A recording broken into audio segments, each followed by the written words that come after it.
monde, jour 14, naturellement. Et oui, je vais vous parler de vivre au naturel, ou en tout cas un petit peu plus naturellement.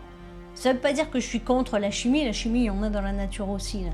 Vivre au naturel, pour moi, c'est manger au maximum des ingrédients dont je connais la provenance, qui sont le moins modifiés possible de façon industrielle, et quand c'est possible, eh bien, je le cultive dans mon jardin. Par contre, ça prend énormément de temps. J'ai une amie qui est d'ailleurs membre des explorations Aquasubterra. C'est ça le logo que vous voyez en bas. Il y a celui que vous voyez de la sirène que vous connaissez. Et l'autre, c'est Aquasubterra. En fait, c'est un organisme à but non lucratif qui, depuis 10 ans, enfin presque 10 ans, le mois prochain, on va être grand, fait toutes sortes d'explorations et de travail justement sur l'eau sous terre, un petit peu dans les océans, dans les grottes et dans le fleuve Saint-Laurent. Je reviens à mes moutons et à la nature. Donc, Lily, pour ne pas la nommer, a fait des choses extraordinaires. Elle passe minimum une journée complète par semaine. Pour faire quoi? Ses savons, ses recettes, son yaourt, etc., sa bouffe et compagnie et compagnie. Moi, ça m'impressionne. Prendre une journée au complet par semaine, tout ça pour avoir des produits de la meilleure qualité possible, le moins transformé possible, c'est génial. Bon, moi je suis assez contente parce que je peux lui demander des petites crèmes pour le visage, des trucs comme ça, plutôt que de me mettre un paquet de produits chimiques qui sont toxiques pour moi. Pour moi, vivre naturel, c'est une grande préoccupation.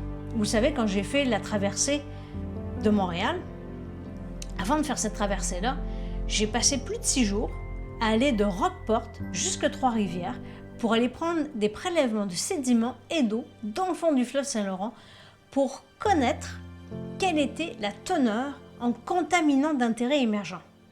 Donc j'ai travaillé avec le département de chimie de l'Université de Montréal, avec l'équipe de Sébastien Sauvé, pour qu'ils puissent analyser tous ces échantillons-là. Les contaminants d'intérêt émergent, ça c'est pesticides, herbicides, résidus de produits de médicaments, les hormones, les antidépresseurs, name it, you got it.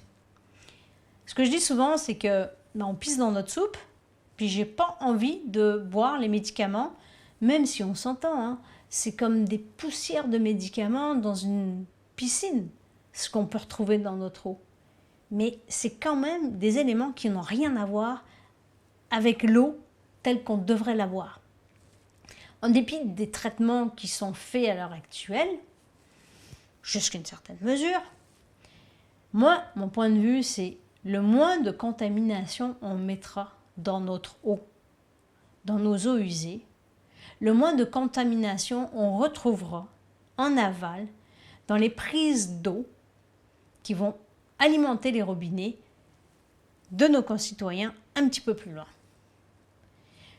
Plus on va manger naturellement des produits biologiques, des produits moins transformés, plus on a de chances de pouvoir préserver la qualité de notre alimentation et ultimement de notre santé.